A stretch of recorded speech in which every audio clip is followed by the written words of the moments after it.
Oke, kalau misalkan normalnya pasti ada lah yang namanya culture shock. Cuman kebetulan karena aku juga udah lumayan ngerti sama budaya Korea dari tahun 2000, maksudnya dari pas aku di Melbourne pas kuliah teman Korea aku banyak. Jadi udah lumayan belajar soal culture mereka. Dan suami aku tinggal di sini tuh udah 14 tahun.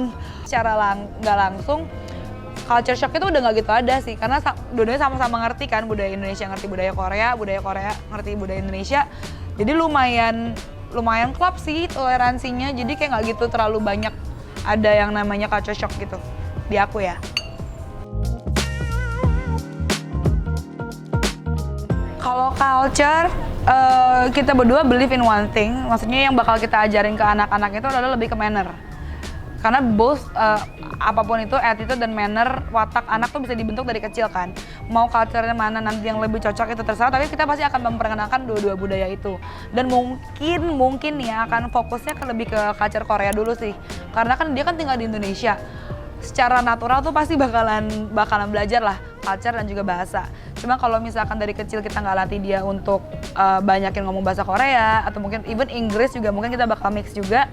Takutnya ntar akan lebih susah. Jadi mungkin Korea dulu dan Indonesia akan nyusul dan pasti bisa lah tinggalnya di sini gitu kan.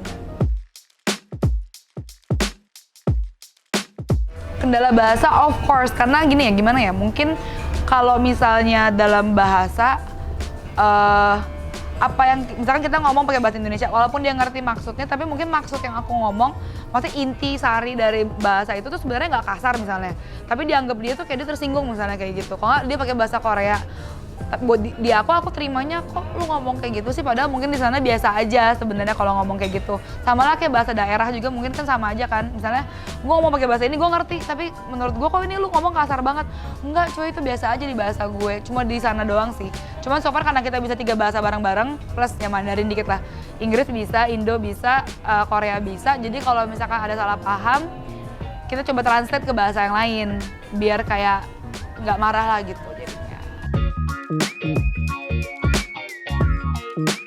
Wow, ini lumayan sih ya kalau nikah sama orang WNA tuh, yang dokumen yang diminta pasti jauhnya lebih banyak.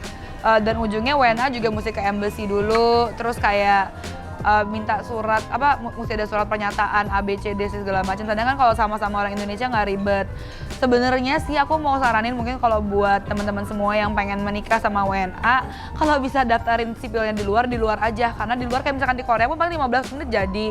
Di luar negeri tuh rata-rata kayak udah datang ke tempat sipil, ngomong kalau kalian udah mau menikah, langsung disipilin gitu loh. Kalau di sini kan prosesnya panjang, dokumen yang diminta banyak, mesti minta RT, RW, mesti nikah agama dulu. Di sini sekarang gitu kan peraturannya, kalau dulu boleh nikah sipil dulu baru agama, tapi kalau di Indonesia sekarang harus agama dulu baru sipil. Dan kalau misalkan daftarin di luar tuh, pas kamu balik ke Indonesia tinggal ditranslate, di notaris gitu loh, tinggal dilegalisir. Cuman karena pandemi, jadi mau nggak mau mesti sipil. Karena kalau misalkan nggak sipil nanti anak nggak bisa keluar akta lahir. Nah, puji Tuhan banget, aku tuh dapat mertua yang baik sih. Maksudnya sayang banget sama aku, terus nggak ribet, nggak pernah kayak nanya, kamu hari ini masakin anak aku apa?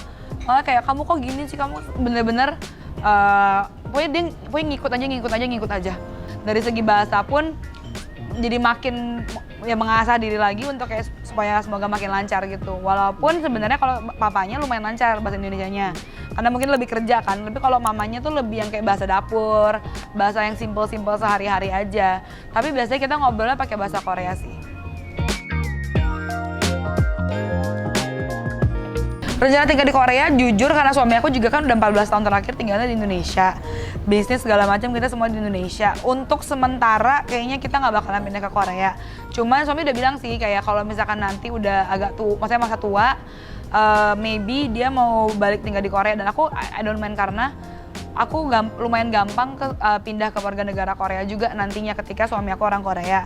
Terus di sana tuh subsidi untuk kesehatan kan emang bagus banget, maksudnya everything kayak, maksudnya asuransi tuh hampir nggak usah bayar gitu loh kalau di sana, dikit banget deh bayarnya, dan maksudnya fasilitasnya juga bagus. As we know kan Korea medical teamnya tuh one of the best in the world, jadi kalau tua kan pasti of course badan kita melemah, jadi bakal lebih sering sakit, jadi mendingan ya udah sekalian pindah ke sana aja kan udara lebih bagus, Terus juga anak juga pasti kan udah pada mandiri semua. Mungkin ada yang mau pindah ke Korea juga anak kita nanti atau gimana kan nggak tahu. Jadi mungkin ada tapi masih lama banget. Oke, jadi sampai situ aja interviewnya. Semoga aja apa yang aku bagiin bermanfaat buat kalian semua. Thank you for watching. Jangan lupa untuk follow Parenting Hub dan share your real life story of parenting with Parenting Hub. Bye!